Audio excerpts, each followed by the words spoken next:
Oblikovalci studia Desna hemisfera so s podjetjem Topsol, ki se ukvarja s solarno energijo, oblikovali in razvili prvi gramofon na svetu, Maglev Audio, ki vrti vinilno ploščo v zraku. To je mogoče s pomočjo tako imenovane magnetne blazine, ki omogoča lebdenje predmetov s pomočjo magnetnega polja. Lebdenje s pomočjo magnetnega polja se že nekaj let uporablja pri izgradnji hitrih vlakov, več o tem po nadaljevanju. Gramofon Maglev Audio, krajšava za Magnetic Levitation Audio, deluje na podobnem principu.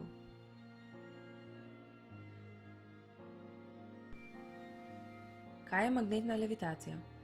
Magnetna levitacija je pojav, ko dosežemo, da stvari lebdijo v zraku zaradi močne magnetne sile, ki nasprotuje gravitacijski sili. Earnshaw teorem. Earnshaw je odkril nekaj enostavnega, vendar kljub temu zelo pomembnega. Delci, ki delujejo drug na drugega s kakršnokoli silo oblike 1 vlomljeno z r², nimajo nobenega ravnovesnega stanja oziroma lege. Vemo pa, da imajo sile, kot so električna, magnetna in gravitacijska, ravno takšno obliko. Namesto minimuma v 3 dimenzijah, ima površina energijskega potenciala obliko sedla. Če je torej doseženo ravnovesje v eni ravnini, je v ravnini, ki je pravokotna nanjo, ravnovesje nestabilno. Nobena kombinacija elektrostatične, magnetne in gravitacijske sile ne ustvari potrebnega tridimenzionalnega potenciala, ki bi omogočal stabilno levitacijo. Za primer, če vzamemo 2 dipolna magneta, ki se odbijata, bo levitacija zelo nestabilna, saj bo zgornji magnet zdrsnil v eno stran ali se obrnil tako, da se bosta magneta privlačila in zlepila skupaj. Na prvi pogled se zdi, kot da vsaka statična magnetna levitacija nasprotuje teoremu in zato ni možna. Vendar mora obstajati način, da se mu izognemo, saj poznamo več primerov, kjer magnetne in tudi na videz nemagnetne snovi lebdijo. Teorem ne obravnava drugih magnetnih materialov kot samo trajnih magnetov. Diamagnetne snovi pa so dinamične v smislu, da se njihova magnetizacija spreminja v odvisnosti od zunanjega magnetnega polja. Ravnovesno stanje pri magnetni levitaciji je mogoče doseči z diamagnetnimi snovmi.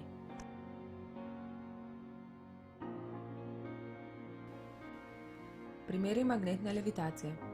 Prvi, ki je praktično izvedel eksperiment, pri katerem je prišlo do statične levitacije, je bil Brownback. Že leta 1939 se je lotil analiziranja snovi s permeabilnostjo različno od ena. Prišel je do zaključka, da je statična levitacija možna le pri materialih, ki imajo permeabilnost manjšo od ena. Izračunal je tudi obliko potrebnega magnetnega polja in naredil elektromagnet, ki je omogočal stabilno levitacijo majhnih delčkov grafita in bizmuta, ki sta diamagnetna materiala z največjo diamagnetno susceptibilnostjo. Poleg diamagnetne levitacije so znanstveniki sčasoma odkrili tudi druge načine doseganja stabilne levitacije. Leta 1947 je Arcadie odkril superprevodno levitacijo. Ta se popolnoma sklada z Brownbackerjevo teorijo, saj superprevodnik obnaša kot popolni diamagnet, za katerega velja, da ima permeabilnost enako nič. Danes je z iznajdbo visokotemperaturnih superprevodnikov to postal že dokaj običajen eksperiment, ki poteka na naslednji način. Najprej je potrebno ohladiti superprevodni material pod kritično temperaturo, da zares postane superprevoden. Ko je material ohlajen, se mu približamo z magnetom. V superprevodniku se takrat na površini inducira električni tok, tako, da magnetne silnice nasprotujejo magnetnemu polju, ki ga ustvarja magnet, in ga na ta način dvignejo. Še en primer magnetne levitacije je elektromagnetna levitacija. Če senzorji zaznavamo lego objekta v prostoru in ta podatek vključimo v sistem, ki spreminja moč elektromagneta, ki deluje na objekt, potem ni težko obdržati objekta v zraku. Sistem je potrebno nastaviti tako, da bo zmanjšal moč elektromagnetu, če se mu bo objekt preveč približal, in jo povečal, če se bo preveč oddaljil. Ta metoda seveda krši predpostavko Earnshawovega teorema, da so magneti trajni. Tak način magnetne levitacije se uporablja za magnetne vlake.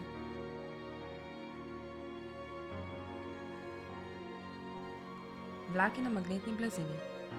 Inženirji so se zaradi neštetih razlogov obrnili k ideji magnetnega zmotenja ali magnetne levitacije in sistemom imenovanim Maglev.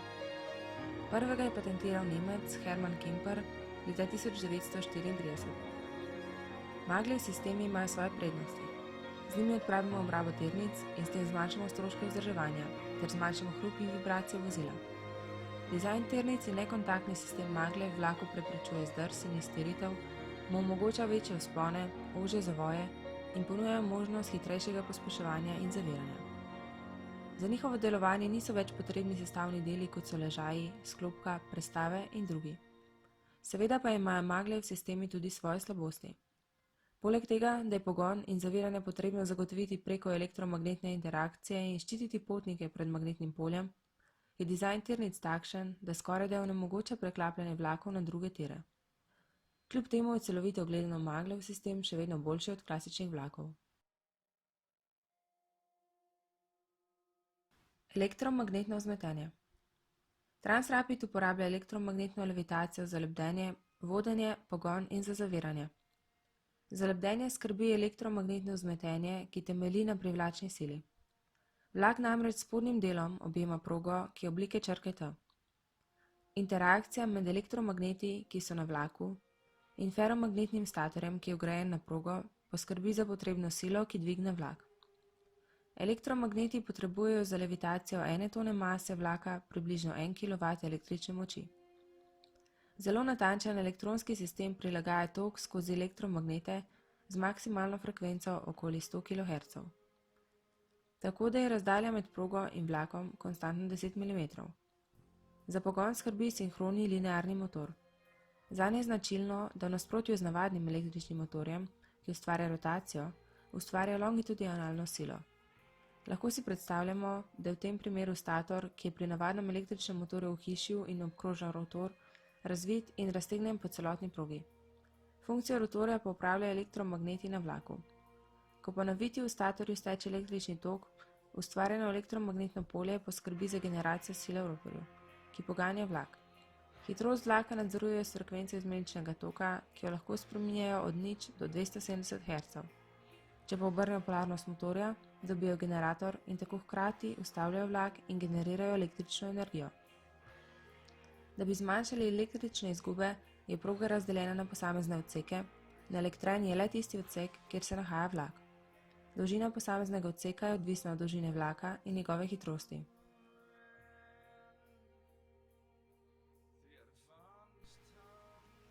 Elektrodinamično vzmetenje.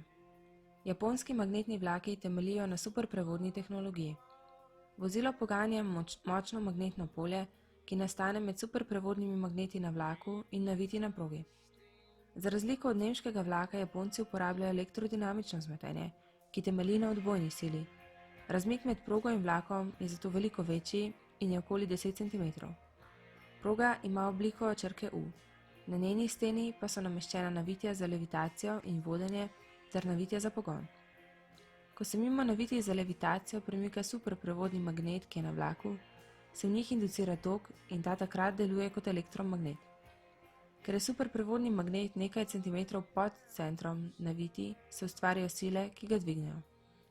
Nasprotni levitacijski naviti sta povezani pod progo in skupaj tvorita zanko. Če superprevodni magnet na vlaku ni točno na sredini proge, se v tej zanki inducira tok.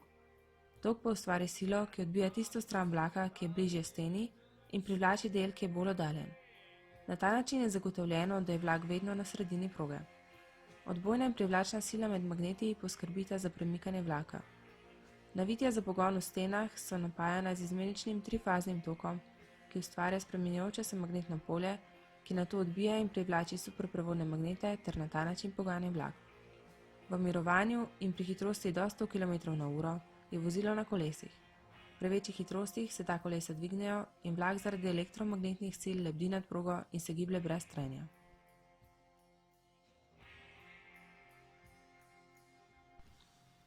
Delovanje gramofona. Sam postopek poslušanja vinilne plošče je popolnoma enak kot pri klasičnem gramofonu. Prižge se s pritiskom na gumb, plošča se položi na gramofon, s prednastavljeno ročico in spustitvijo gramofonske glave pa se sistem zažene. Nato se pokaže glavna razlika od običajnih gramofonov. Del gramofona, na katerega se položi plošča, sloni na 4 nožicah, ki se ob začetku predvajanja spustijo v notranjost gramofona. Plošča z ročico pa ostane v zraku in lebdi nad spodnjo ploščo. Podporne nogice se, ko se ročica dvigne, avtomatično vrnejo na svoje mesto, s čimer se lahko gramofon varno ugasne. Gramofon ima vgrajen tudi UPS sistem, ki v primeru izpada elektrike dvigne nogice in ploščo varno ustavi, tako da ne pade na ohišje. Stabilnost plošče zagotavljajo tuljave in senzorji z mikroprocesorji. 1000krat na sekundo se izvedejo meritve o hitrosti in položaju lebdeče plošče. Odstopanja od želene hitrosti in položaja se potem korigirajo s tuljavami. Osnovna ideja je, da se tok skozi tuljave poveča, kadar se plošča spusti prenizko, in zmanjša, kadar je plošča dvignjena previsoko. Pogon mora omogočati natančno krmiljenje na 5 cm razdalje, tako da hitrost ne niha, saj bi se nihanje v hitrosti močno opazila pri poslušanju glasbe. Za pogon se uporabljajo trajni magneti v lebdeči plošči in elektromagnetne tuljave v ohišju gramofona. Optični senzorji med ploščo v ohišju gramofona berejo hitrost in pozicijo plošče in nato prek mikroprocesorjev ojačijo signal do te mere, da proizvede želeno hitrost. Problem je, da bi lahko prišlo do koračnega delovanja, saj je na tuljavo največji sunek, do naslednjega magneta pa bi hitrost pojemala, kar bi se, kot že prej omenjeno, slišalo pri predvajanju glasbe. Da ne pride do tega, napetost na tuljavah prehaja sinusno in s tem zagotovi enakomerno vrtenje plošče. Pri predvajanju plošč lahko izbiramo med dvema hitrostma, in sicer 45 in 33 obratov na minuto, tako da lahko predvajamo tako majhne kot velike plošče. Ročica je polavtomatska in sicer znamke Project, glava pa je od ortofona. Največja prednost takega gramofona je zmanjšanje tresljajev iz okolice, ki so v primerjavi s klasičnim gramofonom zelo dobro dušeni. Trenutna cena gramofona na Kickstarterju znaša 1030 €, na trg pa naj bi prišel avgusta letos. You switch the turntable on by turning a button. Then you place your favorite record on the platter.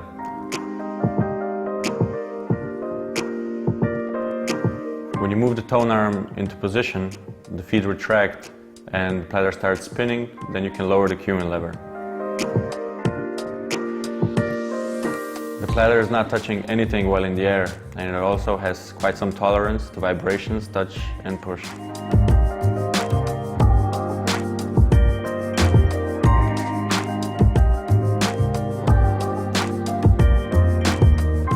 At the end of the record, the semi-automatic mechanism lifts the tone arm to preserve the quality of the needle and your record. When you move the tone arm back into its initial position, the feet rise to hold the platter and you can switch off the turntable.